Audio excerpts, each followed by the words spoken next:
Bom dia, sejam todos bem-vindos ao webinar de divulgação de resultados do primeiro trimestre de 2024 da Neogrid. Eu gostaria de apresentar a vocês o nosso time de executivos que estão aqui presentes hoje, começando pelo Jean Clauman, nosso CEO, o Auri Francisco, que é nosso CFO, e por mim, Thomas Black, Head de Relações com Investidores. Após a conclusão da apresentação dos destaques e dos resultados desse trimestre, nós abriremos a sessão de perguntas e respostas, onde os senhores poderão participar enviando perguntas pelo chat da plataforma. Eu convido agora, então, o Jean para iniciar a nossa apresentação. Por favor, Jean. Bom dia a todos e obrigado por prestigiar o nosso call de resultados. Antes de falar dos resultados do trimestre, eu gostaria de compartilhar com vocês o nosso orgulho e satisfação, porque nessa semana nós celebramos 25 anos de fundação da Neogrid. Poucas empresas de tecnologia no Brasil chegaram a um quarto de século como nós. Uma história que nasce com empreendedorismo e obstinação por inovação e geração de valor com o nosso fundador em 1999. E desde então vem impactando milhares de clientes em vários continentes do mundo, permitindo aos nossos clientes obter mais receitas, mais margem através de tecnologia. Falar de colaboração e falar de insights acionáveis hoje é uma agenda quase comoditizada, mas começamos essa jornada há muito tempo atrás. E tenho muito orgulho de compartilhar com vocês também a informação de que mais de 1.400 dos nossos atuais clientes estão conosco há pelo menos 10 anos, alguns deles há mais de 20 anos. E colecionamos marcas incríveis com cases de sucesso, de marcas que são impositoras de um padrão de excelência, de competitividade e de globalização.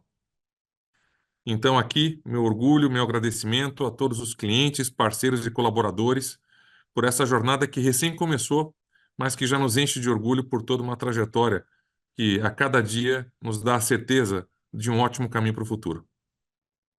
Entrando agora nos destaques do trimestre, compartilho com todos vocês que estamos em plena execução do planejamento estratégico que propomos no fim do ano passado e que apresentei com detalhes no nosso call de resultados no terceiro trimestre de 2023 e que está disponível para replay. Nessa frente, desde março, passamos a contar com 2 importantes reforços no nosso time de executivos, contando agora com a Cristiane e com o Nicolás, que se somam à Neogrid para liderar as agendas de marketing, estratégia e produto e tecnologia. São novos ativos valiosos para a Neogrid, que contam com mais de 25 anos em cargos de liderança em CPG e retail. Outra agenda importante é o maior investimento na competitividade de nossas soluções. Finalizamos as contratações dos 50 primeiros novos recursos para nossas áreas de produto e tecnologia. Grande parte desses recursos estarão envolvidos nos novos centros de excelência em dados e inteligência artificial. Esses investimentos permitirão uma melhor combinação de nossos dados, processados com menor custo, e, através da IA, avançar no diagnóstico e prognóstico de oportunidades no ambiente de negócios dos nossos clientes. Por fim, nesse ciclo, concluímos mais uma etapa prevista no planejamento estratégico, na dimensão de soluções que não fazem parte do nosso core.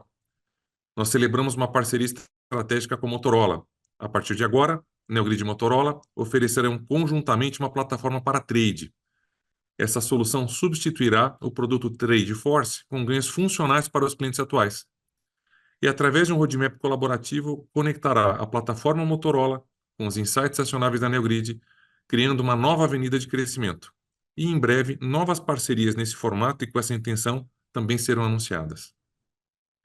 Com relação ao nosso P&L, o crescimento modesto desse ciclo segue alinhado com nossas expectativas, pois passamos ainda pela redução de receitas de produtos despriorizados e, gradualmente, com os investimentos planejados, vamos ter aceleração da receita dos produtos core. Nossa margem sofrerá por um período, dados os investimentos, mas nosso modelo de negócio, baseado em receita recorrente, em produtos escaláveis e em um ciclo de relacionamento longo com clientes, em breve nos permitirá recuperar essa margem e expandir o nosso negócio. Gostaria agora de convidar o Auri para apresentar os nossos destaques financeiros. Bom dia a todos e obrigado pela participação conosco hoje. Eu inicio a sessão de hoje apresentando o desdobramento dos nossos resultados consolidados por unidade de negócio. O quadro demonstra as receitas e custos diretos de cada BU, e podemos notar a contribuição para a receita, bem como o perfil de rentabilidade de cada uma. Segmentos mais maduros, como integração e supply chain, apresentaram rentabilidade bruta na casa de 65% neste trimestre, enquanto a unidade de inteligência comercial, que consolida soluções com maior consumo de dados e custo de conectividade, registrou 56%. Inteligência comercial tem hoje a maior concentração de receitas e o direcionamento de parcela relevante das iniciativas do planejamento estratégico para a evolução dos produtos e arquitetura, resultando em produtos com maior potencial de escala e ganho de margem no futuro, tanto por alavancagem operacional, como pelos investimentos em tecnologia e produto que favorecem simplificação da adesão e otimização da estrutura de nuvem. Por fim, a BU de execução de varejo apresentou menor rentabilidade bruta no trimestre. Isso acontece porque essa BU é composta pelas soluções oriundas da Smarketing e da Predify. O perfil dessa BU é de maior taxa de crescimento, acima de 30% ao ano, e com ganhos de rentabilidade graduais, acompanhando a curva de maturidade e os investimentos destinados para essas operações. É importante destacar que, conforme informamos nos trimestres anteriores, os resultados do já apresentaram os efeitos do início do ciclo de investimentos do planejamento estratégico, e no período houve a capitalização de 3,9 milhões de reais para o ativo intangível. No mês de março de 2024, tivemos uma expansão no MRR total, crescendo 4,6% em relação a dezembro de 2023. No ano contra ano, também houve uma evolução, ainda que em linha de 0,2% em relação ao mesmo trimestre do ano anterior. Ficando destaque para o crescimento de 4,1% no segmento Core, CPG e Eletro no Brasil. Com isso, observamos uma diminuição no peso de churn nos contratos internacionais, retomando o crescimento orgânico, com visão estratégica de crescimento nos mercados destacados pela companhia como preferenciais, nesta primeira etapa de execução do planejamento estratégico. A receita líquida do primeiro trimestre de 2024 foi de 68 milhões de reais, com crescimento de 1,1% em comparação ao trimestre anterior. Vale destacar também o crescimento do nível de recorrência, que foi de 98,2% no primeiro trimestre de 2024, principalmente em razão da expansão da linha de receita recorrente no período, que foi 2,6% maior que no trimestre anterior. Na distribuição regional, verificamos mais uma vez o ganho de representatividade das operações nacionais, em detrimento das internacionais na visão ano sobre ano. A receita no Brasil representou 90,9% das receitas da companhia no trimestre, um aumento de 3,5 pontos percentuais em relação ao primeiro TRI de 23. Sendo este um movimento já esperado, uma vez que o nosso foco estratégico é de expandir nossa representatividade em segmentos core no Brasil. Passando para a abertura da receita por oferta, no canto inferior direito do slide, observamos os ganhos de escala na participação de mercado das BUs de integração, com crescimento de 1,5 pontos percentuais, seguido de inteligência comercial e execução do varejo, com crescimento de 1,3 pontos percentuais cada uma delas, todos eles em relação ao primeiro TRI de 2023. Já o segmento de supply chain, que contempla a maior parte das operações internacionais, apresentou retração de 4 pontos percentuais, em razão do churn de clientes internacionais. As despesas operacionais representaram 56% da receita líquida no primeiro trimestre de 2024, uma retração de 1,3 pontos percentuais em relação ao trimestre anterior. Vale lembrar que no quarto trimestre de 2023 existem efeitos sazonais como férias concentradas e bonificações, entre outros que geram saving trimestral e que não se repetem no primeiro trimestre de 2024. No bloco de despesas com P&D, houve uma redução da representatividade de 1,5 pontos percentuais, principalmente em razão da capitalização de R$ 3.900.000 em gastos no primeiro trimestre de 2024, dos recursos alocados na execução do roadmap, do desenvolvimento das iniciativas previstas no planejamento estratégico. Ao desconsiderar a capitalização de tais gastos, o bloco de P&D representaria 22,1% da receita líquida do período, um incremento de 2,3 pontos percentuais em relação ao primeiro trimestre de 2023 e 4,1 pontos percentuais em relação ao quarto trimestre de 2023. Para as despesas gerais e administrativas, o primeiro trimestre de 2024 apresentou redução de 2 pontos percentuais, conforme já havia antecipado anteriormente, em razão dos efeitos sazonais do trimestre passado, nas linhas de despesas com gente e gestão. Nas despesas com vendas, houve um aumento de representatividade de 2,3 pontos percentuais, resultado decorrente dos investimentos da companhia na expansão da máquina de vendas, campanhas de marketing e eventos com foco na divulgação de produtos.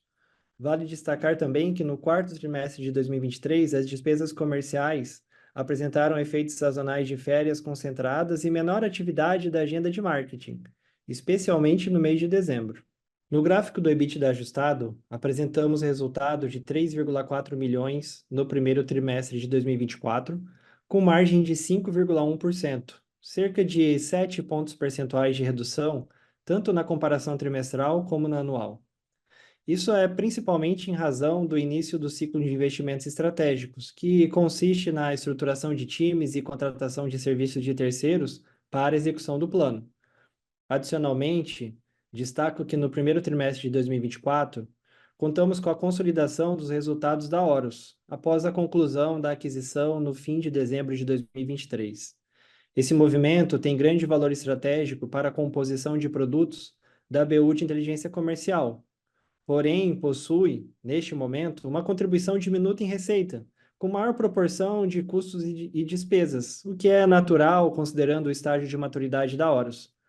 Ao longo dos próximos trimestres, observaremos melhoras no resultado da Horus, com redução das despesas e custos.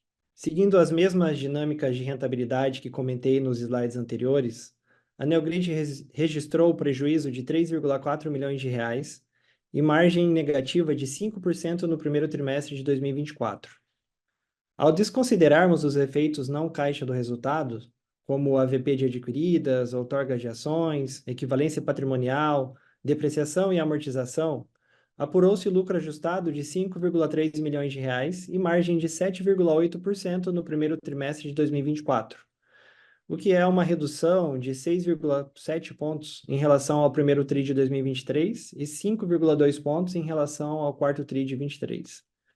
É importante reafirmar que esses investimentos foram aprovados em consonância ao planejamento estratégico e são pilares fundamentais para ampliar nossa capacidade de crescimento sustentável. Estamos construindo essa base sólida que não só aprimorará nossa eficiência operacional, mas também impulsionará significativamente nossas receitas futuras. O fluxo de caixa livre do primeiro trimestre de 2024 registrou o consumo de 6,1 milhões de reais.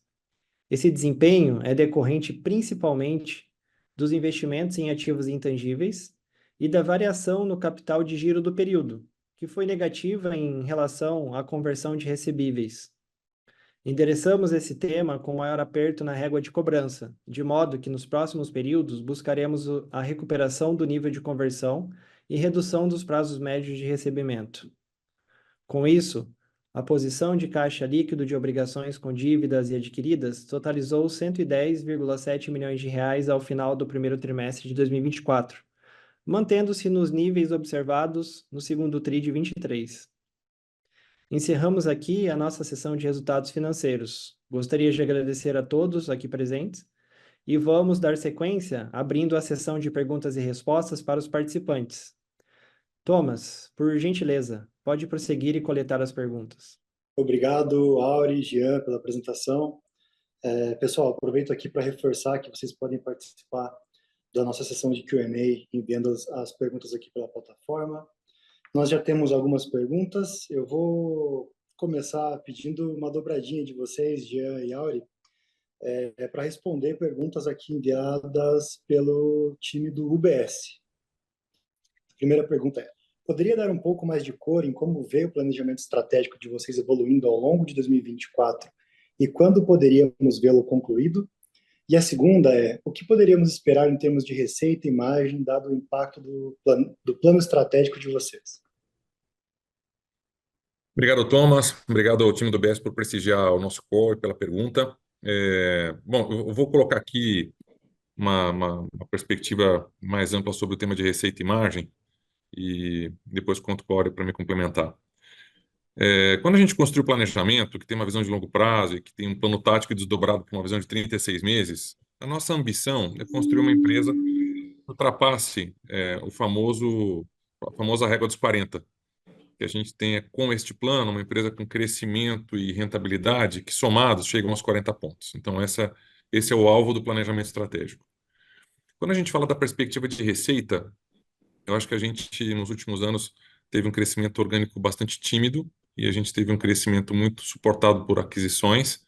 As últimas aquisições, empresas mais early stage, então tem tido um crescimento importante, mas sobre uma base de receita muito pequena. E a assunção de que, de fato, a gente tem dentro de casa grandes avenidas de crescimento com o nosso próprio crescimento orgânico. E, para isso, a necessidade de investimento. Então, quando a gente fala do potencial de crescimento para que a gente tenha com os ativos atuais um investimento para recuperar uma empresa, para ultrapassar a régua dos 40 ao longo do planejamento estratégico, a gente está falando de um mercado endereçável de 9 bilhões de reais para uma empresa que tem uma receita próxima de 300 milhões de reais. Com que velocidade a gente vai alcançar essa régua de crescimento na receita? É esse ciclo que a gente começa a pilotar agora com as testagens. Então, foi um primeiro trimestre importante para aparelhar o nosso time de pesquisa e desenvolvimento de uma maneira importante. Ainda tem uma onda de contratações importante ao longo desse trimestre, né, complementando o H1. E a gente começa já no próximo trimestre a ter um ciclo de lançamento de novos produtos ou a revitalização dos produtos atuais, para a gente começar a ter, ao longo do segundo semestre, uma primeira perspectiva do potencial, do market fit, da aderência e da taxa de conversão desses novos produtos na nossa base instalada. Quando a gente fala do ciclo de venda B2B Enterprise, infelizmente o tempo de reação ele é um pouco mais lento. Ciclo de venda mais consultivo, o ciclo de onboarding mais consultivo. Porém, depois a gente tem um LTV bastante importante associado a isso, que é o que eu acabei de comentar aqui, com milhares de clientes que estão com a gente por mais de uma década.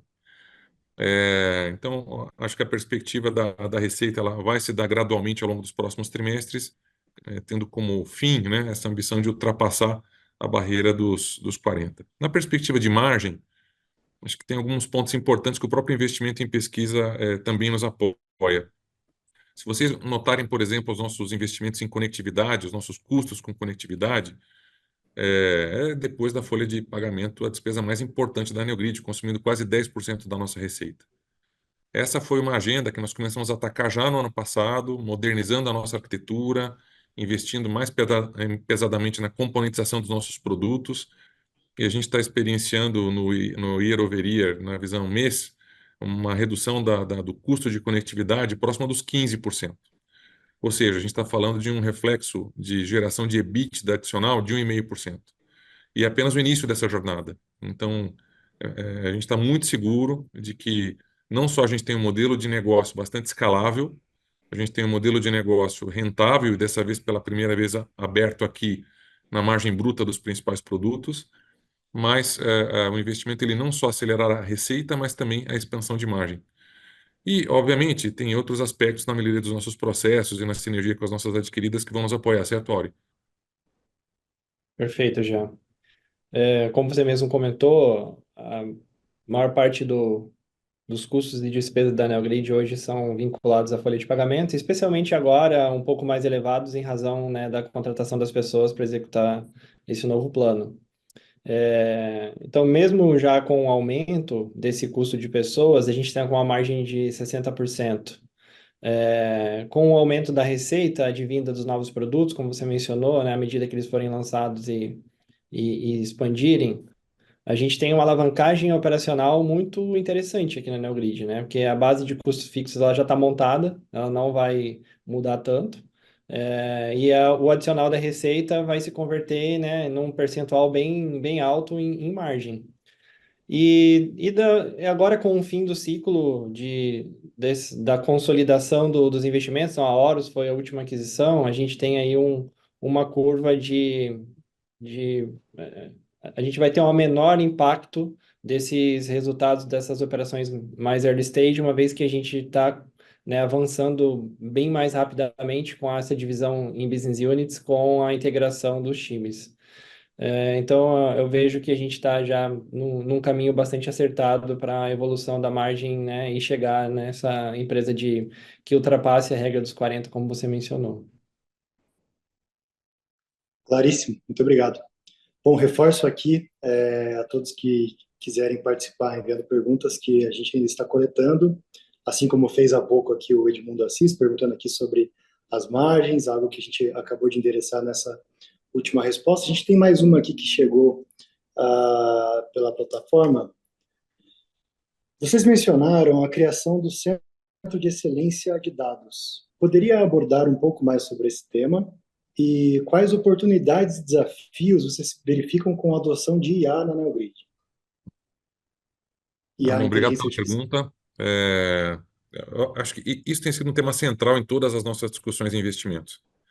Quando a gente olha a NeoGrid e no seu mix de receita, praticamente metade do nosso negócio está na geração de insights acionáveis para os nossos clientes.